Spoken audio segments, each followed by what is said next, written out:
Liduína já destacou. A apresentação vai ser dividida em 3 partes, né?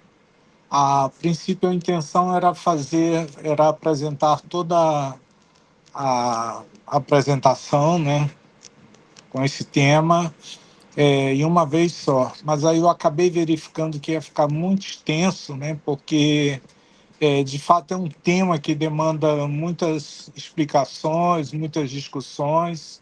Então, nós resolvemos dividir em 3 partes. A professora Liduína certamente vai avisar a todos, né, quando formos fazer a apresentação da segunda e terceira parte.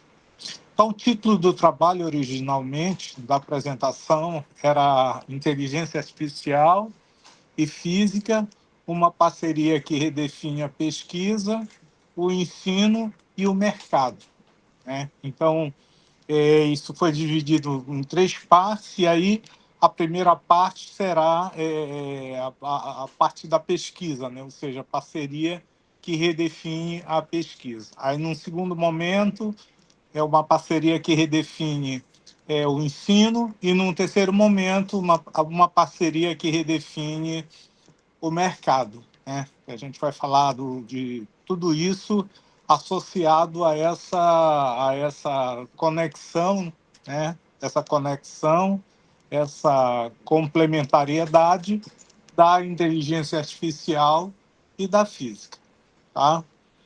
Então, é importante destacar, né, que a inteligência artificial ela está atualmente redefinindo todos toda a pesquisa em física. A gente pode pensar, para ilustrar essa ideia, sobre Isaac Newton. Quando Isaac Newton ele vai desenvolver o cálculo diferencial no século XVII, o que ele faz? Ele acaba criando uma ferramenta matemática que vai tornar possível descrever e fazer a previsão de fenômenos físicos, fenômenos esses que antes eram incompreensíveis porque não se tinha ferramentas apropriadas para isso. Como no caso, passou-se a partir daí a ter o cálculo diferencial, né? E aí era possível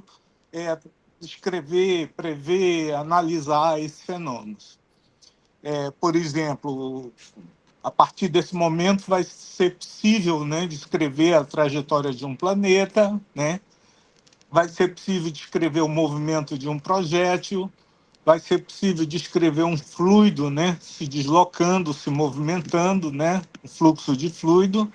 Tudo isso vai ser matematicamente tratável, isso graças, né, à criação do cálculo. Tá? Então, isso é um momento muito importante.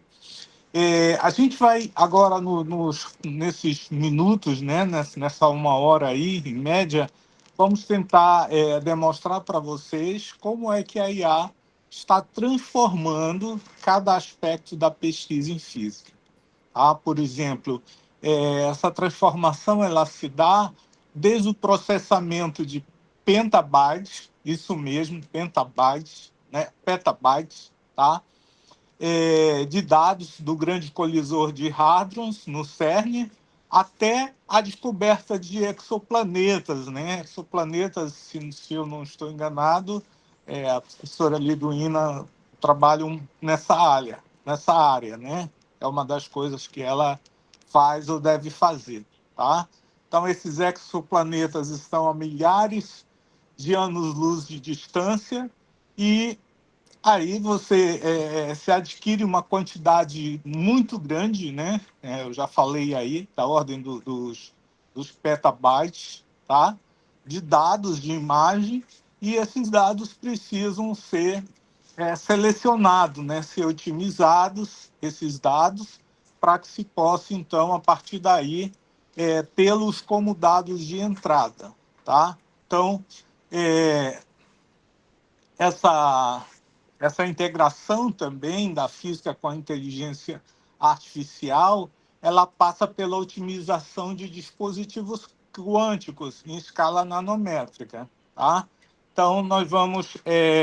a nossa viagem vai ser exatamente em tentar descrever como é que isso se dá, ok?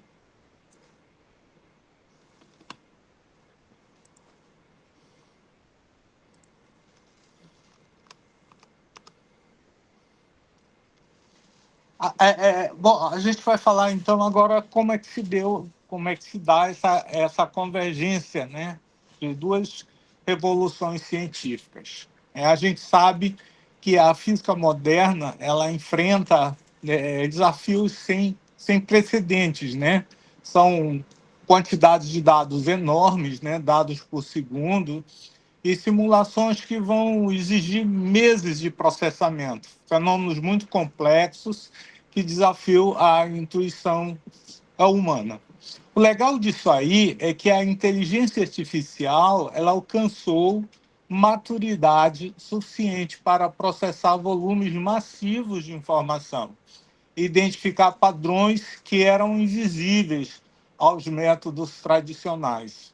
Então, a gente pode olhar, por exemplo, a física, né, de Galileu até o LHC, né, você tem evolução aí de ferramentas, né, para fazer descrições, né, descrições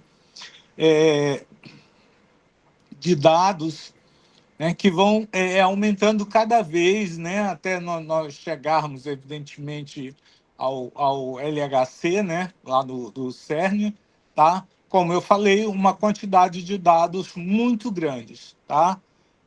Só para a gente ter uma ideia, né, eu já falei do petabyte, isso equivale a você ter aproximadamente 500 bilhões de páginas de texto. Então, imagina alguém ter que processar essas 500 bilhões de páginas, né, para poder fazer estudos, fazer análises, discussões, enfim, tá? É evidente que os métodos tradicionais de análise simplesmente eles não conseguem, né? Eles não conseguem processar esse volume, essa quantidade de dados. A gente pode pensar como segundo desafio, né, as simulações de dinâmica dos fluidos computacional, para projetar, por exemplo, a asa de um avião, né, projetar, estudar e analisar ângulos de ataque, ou prever padrões climáticos, né, que dependem de uma série de parâmetros, e isso vai levar semanas, ou até meses, você utilizando supercomputadores, né? E também é claro que a gente tem que considerar aí que cada interação, né, de design, de projeto, vai exigir você recomeçar do zero. Então, você vai simulando cenários, né? E esses cenários vão se somar até você poder ter uma análise completa desses dados. Então, realmente é muito difícil de fazer isso de forma tradicional. Para um terceiro momento, a gente pode pensar, né, em espaços de parâmetros imensos, né? Você tem um estudo, por exemplo, você tem um dispositivo quântico nanofotônico, né? Onde você tem que explorar milhares de configurações possíveis. Então, os métodos tradicionais também não vão funcionar, né? Se você utilizar métodos como força bruta, né? Força bruta a gente usa muito para quebrar senhas, enfim, né? É, ou algoritmos genéticos clássicos, isso aí vai ser impraticável. Você não vai ter como fazer isso em pouco tempo. E aí, como vocês já devem ter percebido, é aí que a inteligência artificial entra como uma ferramenta transformadora, né? Ferramenta transformadora. Se a gente observar esse gráfico aqui nós temos uma cronologia, tá? A gente tem aqui 1950, né, o famoso teste de Turing, né? 60, né, o Perceptron, né? Aí, em 1970, a gente tem o que se chamou, né? Se configurou de chamar de inverno da inteligência artificial, né? Em 80, você tem as redes de Hopefield, né? E backpropagation. Em 90, você tem Deep Blue. Em 2000, você tem Random Forest, né? E aí eu queria prender minha atenção um pouquinho mais aqui a partir dos anos 2000, tá? Então, nos anos 2000, nós temos os primeiros algoritmos de machine learning para classificação de eventos em física de partícula, né? Então, são os primeiros algoritmos que são os algoritmos Random Forest, tá? Em 2012, né? 2012, nós temos aí a revolução do Deep Learning, né? Da AlexNet, né? AlexNet, que vai demonstrar o poder profundo, né, de redes neurais. Tá? Já em 2019, nós temos o surgimento, né, do tão chamado Physics Informed Neural Networks, que são os PINs, né? Então, esses PINs, eles são muito interessantes porque eles vão incorporar, né? Eles vão incorporar equações diferenciais parciais diretamente na arquitetura da rede. Então, é como se você trabalhasse com dados, né, que você inseriu na rede. Logo mais nós vamos falar como isso é feito, né, dados que foram inseridos, né, dados reais, né, e aí você quer obter respostas, né, e você insere, por um outro lado, né, essas equações que vão, como é que eu posso dizer, dar contorno aos dados que você tem e aí te produzir saídas que são físicas, né? Ou seja, que são de fato fenomenológicas, né? Saídas que não são que não são não existentes, né? Vamos dizer assim, no mundo real. Floriano publica um artigo em 2023 na Revista Brasileira de Física, né, onde ele fala dessa revolução comparável à invenção do cálculo por Newton. Por sinal, é um artigo muito interessante, porque ele dá muitos dados, muitas informações, e eu tirei, inclusive, muitas informações de lá, desse artigo, tá? E vocês podem consultar o artigo, né? Está na Revista Brasileira de Física, é só entrar lá, procurar o artigo e baixar esse artigo.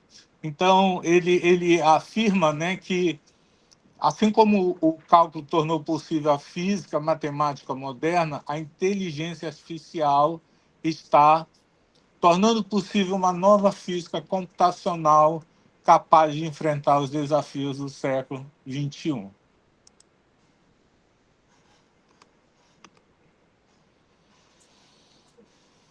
Bom, o machine learning ele permite que computadores aprendam padrões a partir de dados sem programação explícita, né? Na verdade, não é que não há uma programação interna, há sim, mas explicitamente não se entra dados, né? Não se faz programações, né, para inserir os dados. As redes neurais artificiais, inspiradas no cérebro humano, né, foram baseadas nos nossos neurônios no cérebro, elas processam informações através de camadas interconectadas, né? Camadas interconectadas. O Deep Learning utiliza redes profundas com dezenas de camadas para aprender representações. Tá? Então, aqui na figura, o que nós temos? Nós temos aqui essas camadas aqui de inputs, onde são inseridos os dados, e nós temos as camadas que a gente chama de hidden layers, né? Que seriam camadas escondidas. Né? Então, nessas camadas escondidas, o network, neural network, ele vai fazer um ajuste de pesos aqui, nessas camadas escondidas aqui. Então, você tem aqui nessa região os inputs, que são as entradas. Aqui você tem as camadas escondidas, né? Que são que é a região onde vai ser feito o ajuste de peso. E aqui você tem as saídas, né? Então, por exemplo, você entrou com os parâmetros x, y, x1, x2, x3, né? E aí foi feito um procedimento, né, onde você tem uma parte real aqui, um somatório nessa parte real, né? E aqui você tem aqui uma parte virtual, tá? A parte virtual, que é essas camadas escondidas, onde vão ser feitos os ajustes de parâmetros, tá? Então, nós temos aqui a saída. Seria interessante se a gente pudesse fazer uma apresentação disso aí, mas, infelizmente, esse não é o objeto, né, da nossa apresentação hoje. Então, até porque nós levaríamos um tempo muito extenso com relação a essa apresentação, mas é algo que eu desejo fazer, né? Inclusive, queria, em algum momento, trabalhar com os alunos, né? Até apresentando uma espécie de tutorial para que eles pudessem analisar alguns dados aí, né? E obter os resultados, ou seja, aprender a trabalhar um pouco com essa parte do machine learning, tá? Então, o que é que nós temos aí? Nós temos nesse aprendizado supervisionado, nós temos a classificação dos eventos, que é aquilo que eu falei, né? Então, imagine aí que você tem 50 petabytes de dados, né? Então, ele faz a classificação desses dados aí, tá? Por exemplo, nós temos eventos em detectores de partícula, por exemplo. Então, ele classifica, né? Você tem ali dados, né, de colisões que são dados triviais, mas o que é que você quer pegar? Os dados não triviais, né? Ou seja, essa classificação é feita nessa etapa aqui, tá? Aí você tem um aprendizado não supervisionado, que é a descoberta de estruturas em dados cosmológicos, por exemplo, tá? Então, você está analisando os dados cromológicos, esse aprendizado vai te fornecer essa descoberta desses dados cosmológicos relevantes. Tem as redes neurais, né? Que são onde nós temos as camadas que eu já falei de entrada, né? As camadas ocultas, né? Escondidas, e as camadas de saída. Então, aqui eu tenho os inputs 1, 2 até N, né? Um valor qualquer. Aqui eu tenho as camadas ocultas, né? Essas camadas aqui, gente, como eu falei, esses parâmetros, eles vão se ajustando. E aqui nós temos a camada de saída, tá? Então, saída 1 até saída N. No Deep Learning, né, esses convolucionais, né, de dados, né, dados convolucionais, analisam imagens de detectores, e esses RN, né, que é uma outra ferramenta, processam as séries temporais, né? Então, isso é importante, por exemplo, para você montar um cenário de realidade que depende em função do tempo e assim por diante. E aí você tem o treinamento, que é o ajuste de milhares de parâmetros para minimizar erros de previsão, tá? Então, há essa minimização, e isso é feito exatamente nesses ajustes desses parâmetros aqui, tá? Então, aqui você tem, na verdade, você tem uma arquitetura muito grande, né? Onde você pode estar manipulando aí uma quantidade de parâmetros bastante relevante em número.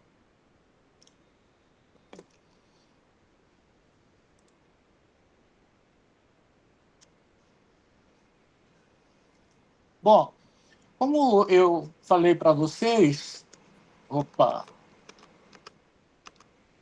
como eu falei para vocês, enquanto os modelos tradicionais aprendem apenas com dados, né, os PINs ou as PINs, né, que são os Physics Information Neural Network, que é exatamente você utilizar equações diferenciais parciais, né, dentro do seu machine learning, da sua máquina de aprendizagem, tá? Então, essas PINs aqui, elas vão incorporar o conhecimento físico fundamental, né? O que que elas fazem? Elas resolvem equações diferenciais respeitando as leis da natureza, garantindo soluções físicas fisicamente consistentes, mesmo com pouco dado. Isso é uma coisa fantástica, né?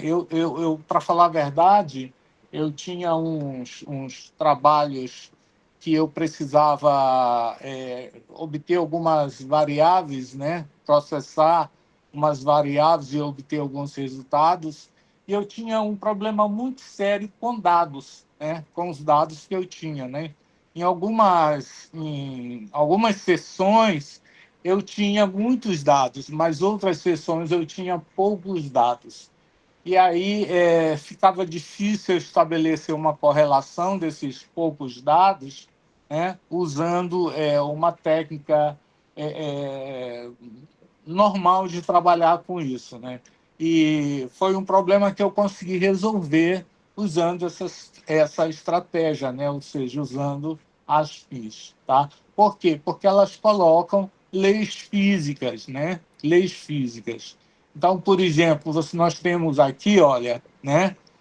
Uma máquina de aprendizagem. Aqui temos as variáveis x, y e t, né? Isso aqui é bem conhecido, tá? E aí eu tenho esse somatório aqui, né? Na verdade, eu tenho um somatório na parte real e na parte virtual. Aqui eu estou mostrando só a parte virtual, tá? Então é realizado, né, essa operação aqui na parte virtual, feito os ajustes, é como se o modelo, ele com a matemática que você insere aqui, no caso, as equações diferenciais parciais, e aqui do outro lado os poucos dados reais, né? Então ele ajusta com base nesses poucos dados e com base na matemática que você tem, nas equações que você tem inserida no modelo, ele ajusta esses parâmetros e aí você consegue ter uma solução, né, mesmo com poucos dados, para os parâmetros que você queria. Então, aqui nesse exemplo, eu tenho os parâmetros x, y, z e t, né? São posição y, x, y, e z e t. E do outro lado, eu queria o parâmetro u, v, w e p, né? Por exemplo, o U poderia ser a posição X, né? Ou a solução X, V a solução em Y, né? E W a solução em Z, e P a pressão, né?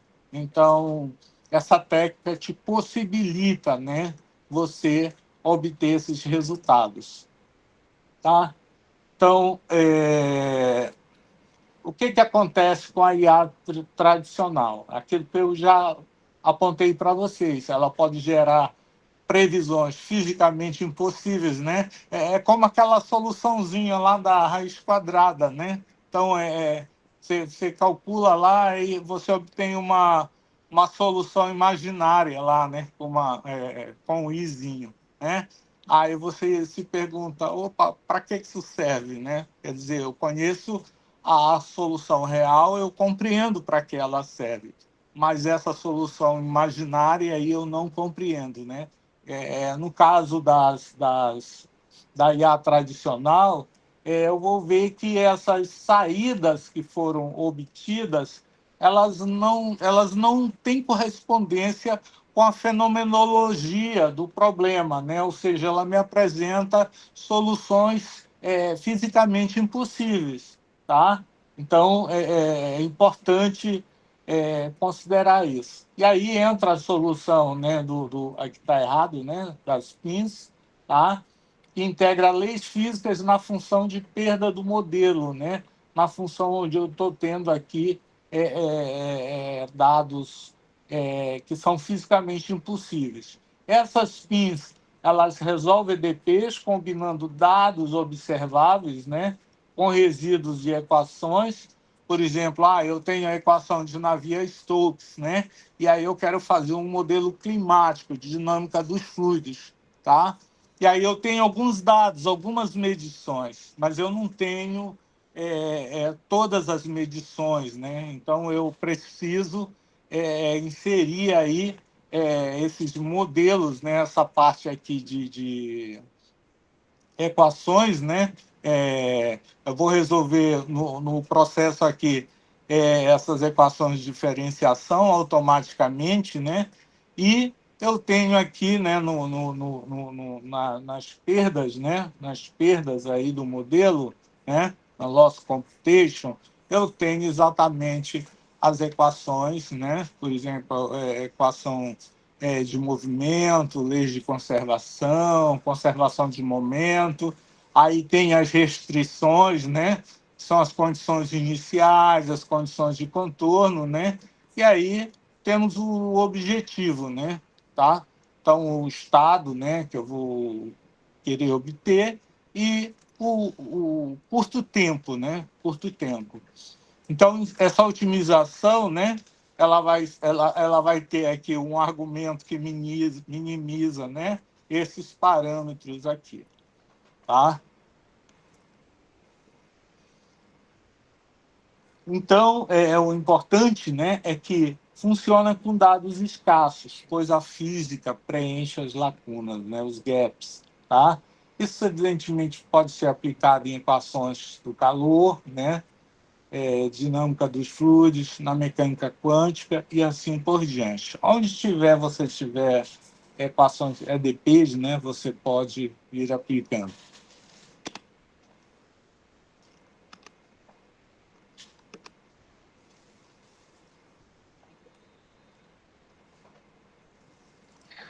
A gente toma aí como exemplo, né, o grande colisor de hadrons, né, fica no CERN, tá?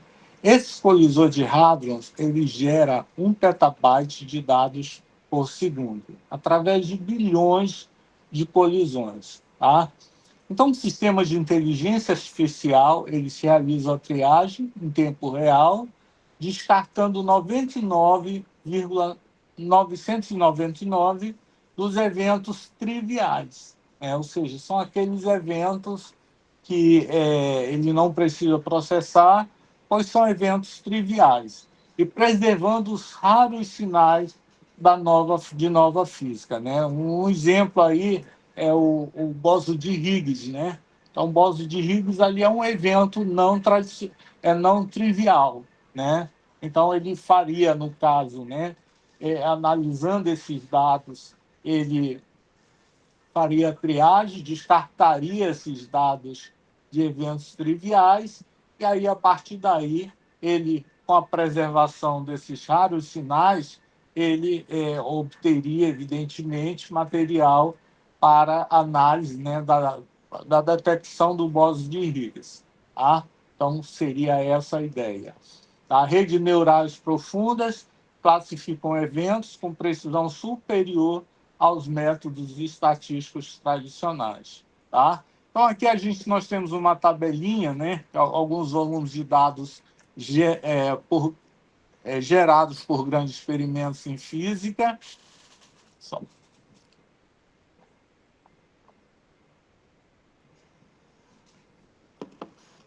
E aí tem esse experimento aqui denominado Square Kilometer Array, 5 milhões de petabytes ano. Temos esse evento aqui, Sloan Digital Sky Survey, deve ser dados, né?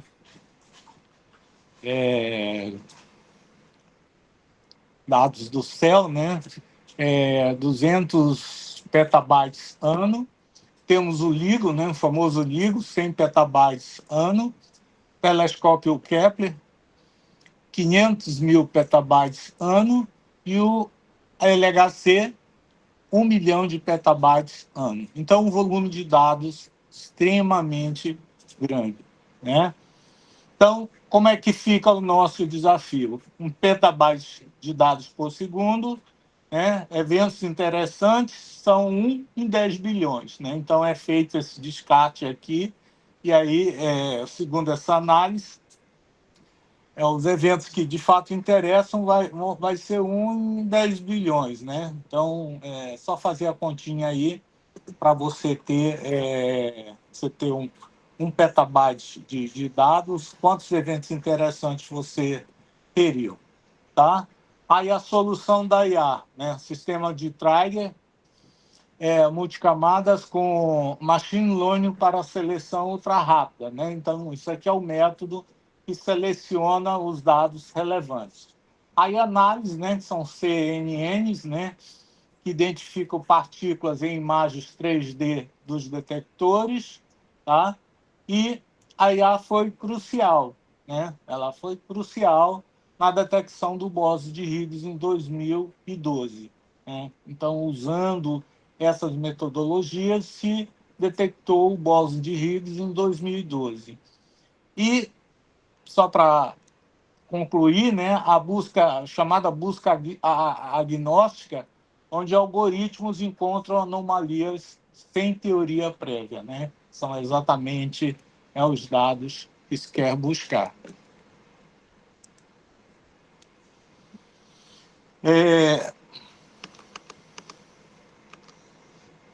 O teclado aqui está problemático. Bom, inteligência artificial na astrofísica. Machine Learning, né, analisa curvas de luz de centenas de milhares de estrelas, identificando trânsitos planetários, né, movimento em planetas, né, minúsculo, né? Por exemplo, os exoplanetas, né, que ficam se deslocando na frente de estrelas, e aí com uma pouca variação na luminosidade, né, no parâmetro aí de luminosidade, né, consegue se identificar esse objeto minúsculo, tá? Então, as CNN classificam morfologias de milhões de galáxias por minuto, né? E algoritmos de deep learning detectam ondas gravitacionais em meio ao ruído dos detectores LIGO e Virgo, né? Então, tudo isso é possível você fazer com a inteligência artificial na astrofísica, né? Ou seja, temos os casos dos exoplanetas, né, que analisam dados, por exemplo, do Kepler, né, descobrindo milhares de mundos. Nós temos, com relação a galáxias, classificação morfológica automatizada de milhões de objetos, né? Com relação à matéria escura, a IA ela identifica lentes gravitacionais sutis, né, em relação à matéria escura. Evidentemente são feitos, né, os cálculos, né, os mecanismos para se obter essas lentes. Ondas gravitacionais, detecção rápida, permite a astronomia multimensageira, né, ou seja, se consegue avançar muito nessa área aí. Por exemplo, só para falar, voltar um pouquinho aos exoplanetas, quando um planeta passa na frente de sua estrela, né, aquilo que eu falei para vocês, a luz da estrela ela diminui ligeiramente, mas uma fração muito, muito pequena, tá? E aí estamos falando de variação de brilho na ordem de 1/10 percentual ou menos, né? São variações extremamente sutis, você não perceberia, né, de outra forma. E aí, essas variações, elas são, com o uso da IA, elas são obtidas, né? É, telescópios, né, por exemplo, como o Kepler, né, e o TESS, geram curvas de luz, né, gráficos de brilho ao longo do tempo, para milhões de estrelas, né? Fazer essa análise manualmente, ela é impossível, né? Ou seja, ela não é prática. né? Então, o que se tem que fazer, né? Tem que se usar a IA, né? Especificamente as redes neurais convolucionais, né? Que é as, as redes neurais convolucionais, que você trabalha com análise de imagem, né? E matrizes de cores, né? Então, ela aprende a reconhecer o padrão característico de um trânsito planetário, tá? Então, isso é muito interessante e é uma das grandes vantagens de se usar a IA na astrofísica.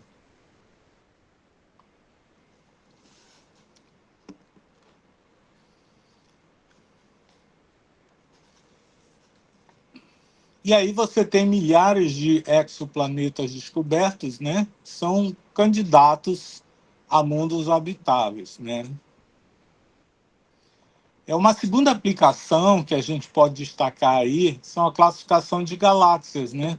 Como eu falei, existem bilhões de galáxias no universo observável. Como é que eu vou classificar essas galáxias morfologicamente, né? Ou seja, se elas são espirais, elípticas, irregulares, né? Então, isso aí é fundamental para que eu compreenda como a galáxia está evoluindo, a evolução da galáxia, né? Então, há projetos como o Galaxy que utilizam voluntários humanos, né? Imagina, para classificar a imagem, né? Você vai lá, pessoas vão, né, analisando as imagens e tal, classificando. Funciona, né? Claro, mas é muito lento, tá? Então, redes neurais, né? Profundas, né, treinadas em classificações, agora faz o trabalho 100 vezes mais rápido e com precisão comparável ou superior. E vão além, né? Detectam características sutis como lentes gravitacionais, né, que são distorções causadas devido à matéria escura.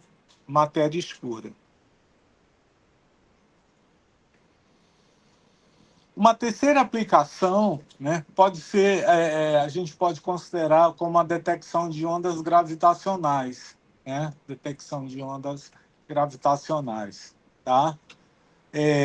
Quando dois buracos negros ou estrelas de nêutron colidem, eles geram essas ondas gravitacionais, tá? Então, LIGO e Virgo detectam essas ondas medindo distorções menores que o diâmetro de um próton. Então, imagina o tamanho dessa distorção, tá? Então, esse sinal aí, né? Ele é um sinal muito pequeno e aí a IA, de fato, ela vai auxiliar nisso aí.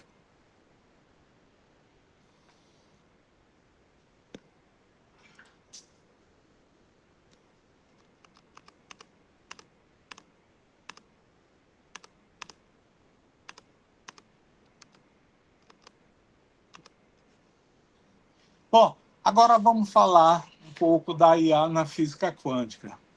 Cientistas brasileiros, né, lá do Instituto de Física de Santa Catarina, usam inteligência artificial para projetar dispositivos nanofotônicos, acelerando em 100 vezes o processo de projeto. Redes neurais vão simular sistemas quânticos, esses sistemas quânticos de muitos corpos, o que é impossível de ser feito utilizando métodos tradicionais. Então, se tem a sinergia entre a inteligência artificial clássica e a computação quântica, né? Ou seja, essa sinergia vai revolucionar ambos os campos.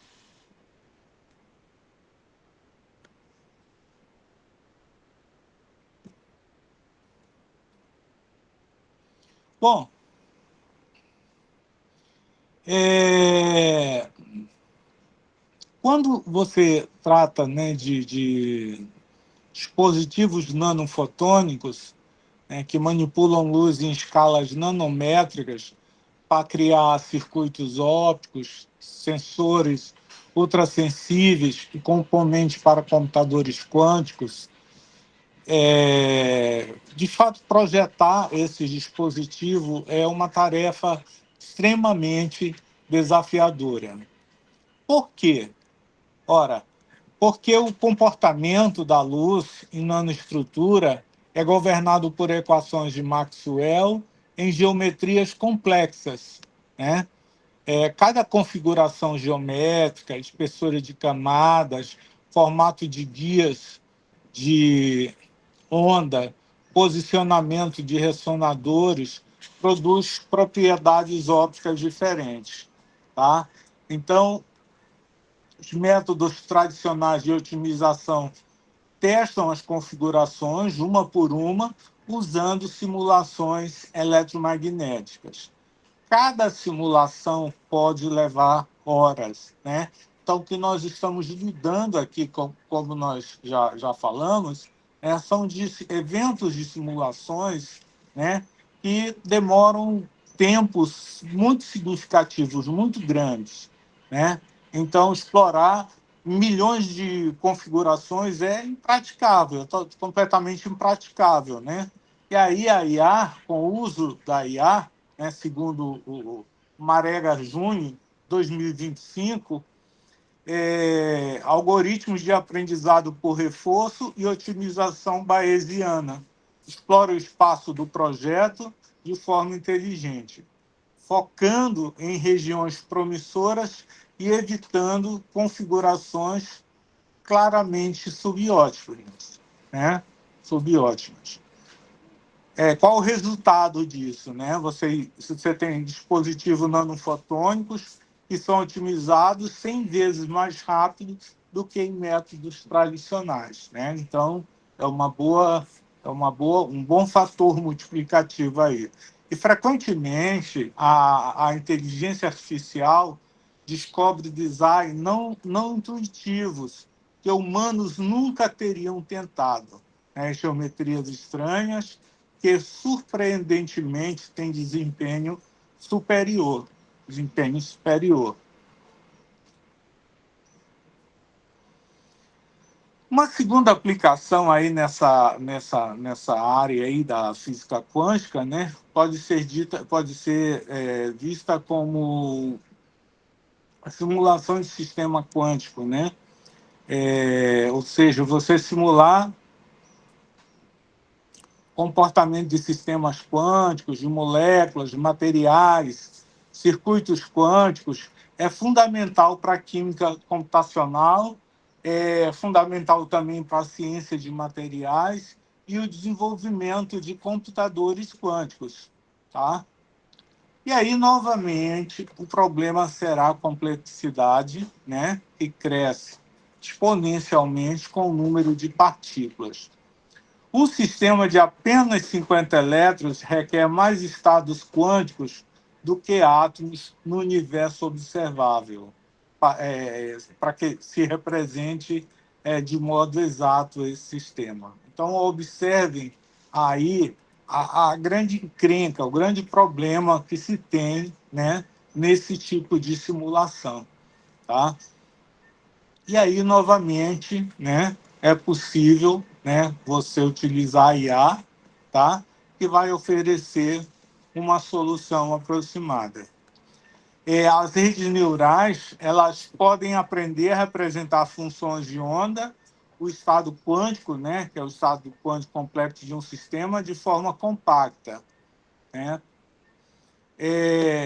Carlel e Troyer, né, num artigo na Science, né, eles afirmam que redes neurais conseguem captar correlações quânticas complexas com muito menos parâmetros do que representações tradicionais. Tá? Então, isso é muito importante, né? Você pode prever propriedades de novos materiais, né? Através disso aí você pode prever propriedades de novos materiais supercondutores. Então, simular reações químicas para designs de catalisadores, otimizar circuitos para computadores quânticos, né? Tudo é possível quando você utiliza, né, a IA, a inteligência artificial e a física, né, para tratar do problema real.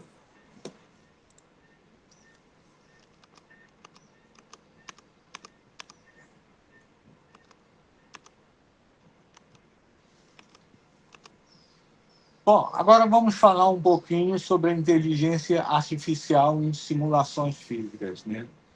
Por exemplo, modelos substitutos baseados em inteligência artificial aprendem com simulação de alta fidelidade, né? Ou seja, simulações muito reais, e depois eles preveem resultados em milissegundos, acelerando processos que levavam semanas, né?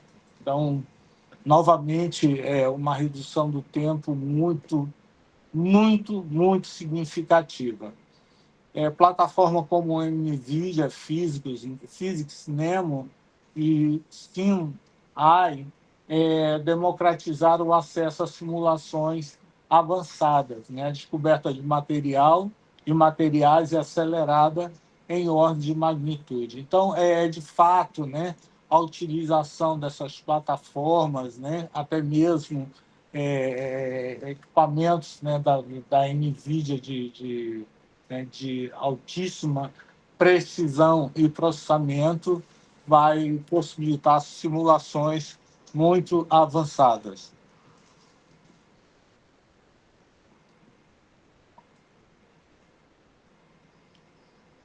Então, para essas simulações, né, só para dar um gostinho aí, né, nós temos aqui o Surrogate Models, né, é uma IA que emula simuladores complexos com 1000 vezes menos tempo, né? Então, você tem aqui um multiplicador, né? Uma subtração aí de 1000 no tempo, né?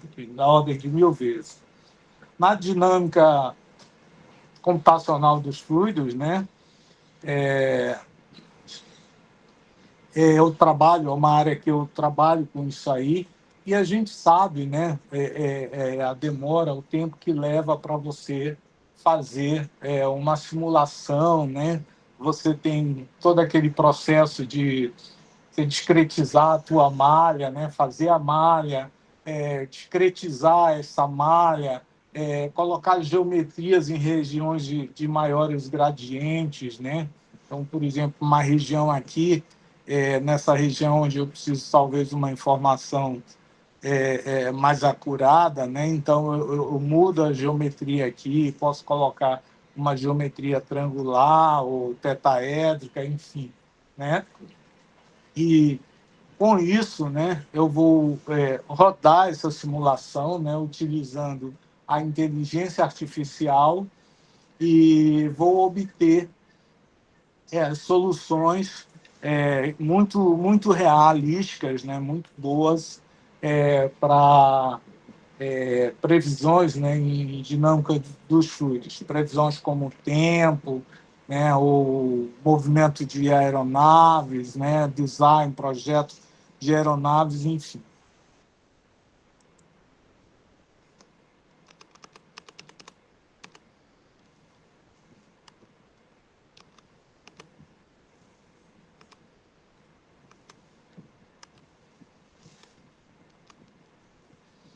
Nobel de Física em 2024, né? Eu coloquei na apresentação esse destaque, né, para vocês verificarem como a relevância disso, né? Então, o Nobel em Física de 2024, que foi o Nobel concedido a John Hopfield e Geoffrey Hinton, né? Foi um Nobel concedido, né, a eles devido a trabalhos em redes neurais, a física estatística, né? O John Hopfield ele vai desenvolver trabalhos, né, nessa linha, né, criando memórias associativas baseadas em minimização da energia. Então isso possibilita, né? Isso trouxe um grande avanço na simulação computacional. E Geoffrey Hinton ele desenvolveu o backpropagation, né, que é uma técnica, né, de você exatamente fazer a evolução da tua simulação, tá? Evolução da tua simulação. E é uma técnica muito poderosa, né? Então, ele desenvolve o backpropagation e arquiteturas de deep Deep Learning, né? Ou seja, aprendizagem profunda, que vão revolucionar a IA. Né? Então, o Prêmio Nobel de 2024 ele vai celebrar como conceitos da física fundamentaram a revolução da inteligência artificial. Eu havia preparado, né, uma apresentação e aí eu mostrava, né, nessa apresentação como se dava conceitualmente, como se demonstrava isso conceitualmente, né, através de equações, mas aí ficaria uma parte matemática muito extensa, né, e me parece que a plateia são de alunos da graduação, então eu acabei desistindo de fazer dessa forma. Mas eu fiz a apresentação e em qualquer outro momento eu posso mostrar para vocês. Tá? Então, o Hopefield, 1982, né? Em 82, ele ganhou o Nobel em 24, né? Ou seja, levou bastante tempo, né? Que 40 anos aí, 42 anos, né? Se eu não estou enganado no cálculo. Bom, ele fez, então, as redes neurais com sistemas de espinhos magnéticos, né? O Hinton, Backpropagation, CNN e renascimento do Deep Learning, né? Tinha aparecido lá atrás, mas que tinha caído no esquecimento. As pessoas não faziam mais pesquisa sobre Deep Learning, tá? E com isso aí, a física forneceu ferramentas teóricas para construir a IA. Então, foram essas ferramentas, né, que eu havia preparado a apresentação, né? Então agora, né, a IA ela retorna, né, após esses trabalhos de Hopefield e Hinton, ela retorna para ajudar a desenvolver problemas físicos, né? Então a gente tem aí um aspecto, né, também de interdisciplinariedade, né, fronteiras entre duas disciplinas que vão gerar inovação muito grandes com a interação delas.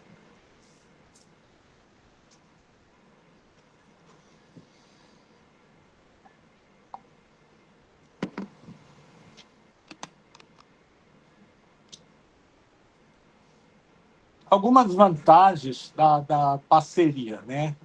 Ela processa volumes de dados impossíveis para humanos, identifica padrões multidimensionais complexos e acelera a análise em até 100 vezes, né? Simulações que consumiam meses agora são feitas em horas. Custos computacionais são reduzidos drasticamente, democratizando, né? É bom que se diga, democratizando o acesso à pesquisa de ponta, né? Então, isso é algo até que, de certa forma, limitava pesquisadores, né? Limitava pesquisadores, mas com a aceleração desses processamentos, né? Isso facilita o acesso a equipamentos de menor poder, mas que ainda assim você consegue fazer simulações.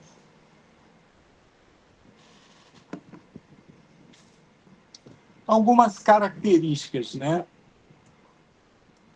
Velocidade, era lenta, limitada pela capacidade humana, /CPU. Com a IA, passou a ser rápida e escalável com hardware, né? Então, rápida, você tem uma configuração básica, é rápida. Se você coloca um hardware, uma placa de vídeo, né? GPUs aí, você vai acelerar isso entre 100 e 1000 vezes. A complexidade limitada a poucas variáveis, né? Que aqui não se podia, usando métodos tradicionais, desenvolver, desenvolver códigos, né? Programas muito complexos, com número de com muitas variáveis, né? Agora, com a IA, você é capaz, né, de lidar com alta dimensionalidade, ou seja, com centenas, né, e até milhares de variáveis. Quanto à sensibilidade, né, menor, né, pode perder sinais fracos, né, então, em simulações aqui, você não conseguia capturar sinais muito fracos, devido ao teu pouco poder de processamento, né, e com a IA maior, otimizada para extrair sinais sutis, sutilezas, né? Então, como eu falei para vocês, lá no bóson de Higgs, foi exatamente isso que aconteceu, né? Então, 10 vezes mais sensível. Custo, né? Usando métodos tradicionais, você tinha que ter recursos computacionais massivos, né? Ou seja, muitos clusters, né? De alto processamento, é, enfim. Já com métodos com inteligência artificial, ele é reduzido drasticamente com modelos substitutos. Então, você tem aqui 95% de redução, que é algo extremamente grande, né? Quanto à descoberta, limitada à intuição humana, né? Então, eu tenho que pensar no problema, e pensar no problema, e pensar no problema. E aí eu vou poder equacionar esse problema, né? É, já a inteligência artificial, ela vai identificar padrões que são invisíveis ao olho nu. Tá? Então, a vantagem, nós temos aí uma nova física. Então, como eu sempre digo, né, a inteligência artificial, ela não é para tomar a sua frente, mas ela multiplica a capacidade humana, né? Ou seja, para poder fazer previsões de padrões, né? Que estão ali basicamente meio que imperceptíveis à capacidade humana, e aí a IA coloca uma lente ali, né, e identifica esses padrões invisíveis. Gente, eu peço desculpa por tomar muita água, é que eu tomo uma medicação e resseca muito a minha boca, tá? Então não estranhe, eu tenho que ficar tomando água o tempo todo, tá? Bom, então vou falar um pouco dos desafios. Esse meu computador está com um problema sério, né? É o teclado. Com desafios e limitações, né? Por exemplo, a interpretabilidade, né? Temos a caixa preta aí, né? Modelos de deep learning lidam com milhões de parâmetros que são difíceis de interpretar. A ciência não busca apenas prever, mas compreender, né? Então, essa é uma questão que vocês já devem ter visto, né, nas próprias, nos GPTs aí da vida, né, que é com relação a previsões de resultados, né, que a IA pode fornecer, né, e aí se coloca um pouco de terrorismo nisso, dizendo que a IA pode chegar a um ponto onde a capacidade de previsão humana simplesmente não consegue enxergar, é, é, não consegue verificar, né? Mas isso, de certa forma, é verdadeiro, né? É verdadeiro, é, mas com certo cuidado é possível, né, você ter total poder sobre os resultados que você obtém. Tá? Aí temos a IA explicável, né, que é a XI, tá? Que é a pesquisa ativa para tornar modelos transparentes e interpretáveis. 2, qualidade e vieses nos dados. O que acontece? Os modelos são tão bons quanto os dados de treinamento. Vocês já devem ter ouvido isso, né?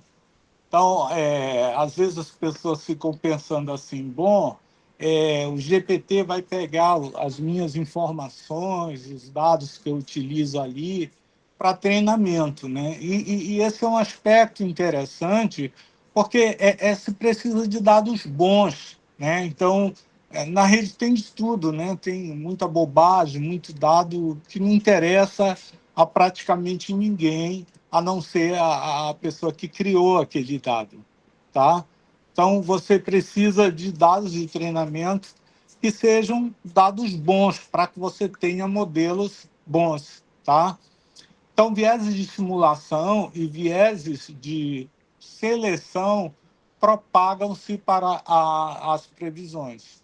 Então, por exemplo, se eu tenho um viés de simulação aqui, A, né? Um viés de seleção B, né?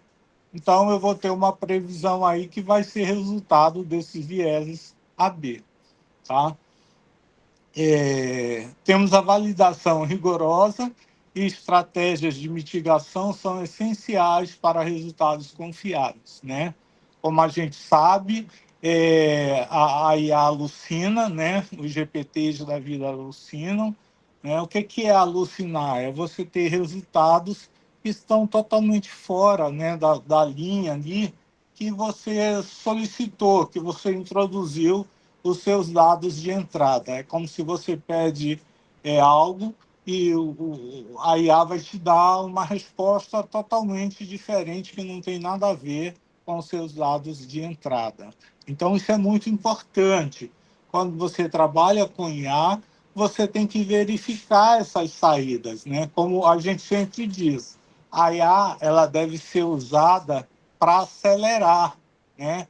Ela não deve ser usada para que você seja uma pessoa passiva. E então a gente, eu, por exemplo, né, que trabalho na área de mestrado, né, na área de ensino, eu tenho essa preocupação, né, de sempre falar aos meus alunos que quando você utiliza a inteligência artificial, você tem que lembrar que você tem que verificar tudo. Você tem que checar as respostas que a IA te dá, porque você não sabe se aquele dado ali, por exemplo, é um dado não confiável, né? Se os dados que foram que a IA tem para analisar estão em divergência com o seu dado, ou seja, o seu dado está totalmente fora da curva, né? Então, tem que atentar para isso aí. Geoffrey, ele também alerta para o risco do desenvolvimento desregulado, né? Ou seja, a integridade científica aí ela corre risco, né? Ela está em jogo, tá? Ou seja, você tem que trabalhar dentro do método, dentro dos padrões e usar a IA como uma ferramenta. Eu sempre digo, a IA é como o Google, né? Quer dizer, quando você passa uma pesquisa para o teu aluno, você diz para ele assim, olha, tem um monte de informação no Google que parece estar relacionada com a tua pesquisa, mas que não está, não está no nível da sua graduação ou está acima. E aí o que a gente diz? A gente diz que ele deve filtrar esses dados, né, utilizando somente artigos, né, ou mesmo que utilize reportagem, está muito atento aos dados que são colocados para ele, tá? Bom, gente, eu já caminho para o término.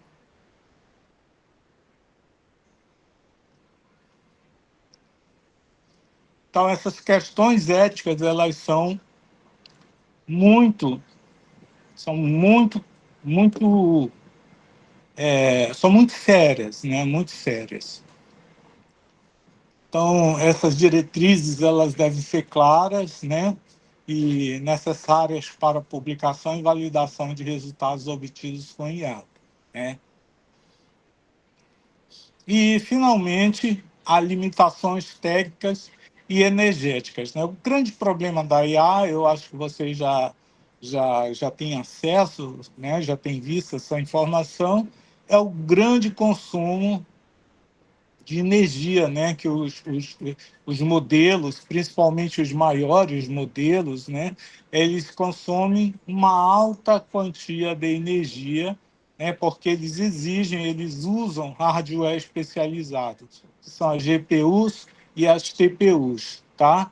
Então, há, né, nessa linha uma busca por algoritmos eficientes e hardware neuromórfico para democratizar o acesso, né? Então, a gente pode, como pesquisador, por exemplo, né, trabalhar nessa questão de melhoria de algoritmos para minimizar essa questão do consumo, né, excessivo de energia. Bom, então ficamos por aqui na nossa apresentação, e aí eu queria abrir aí para perguntas, contribuições.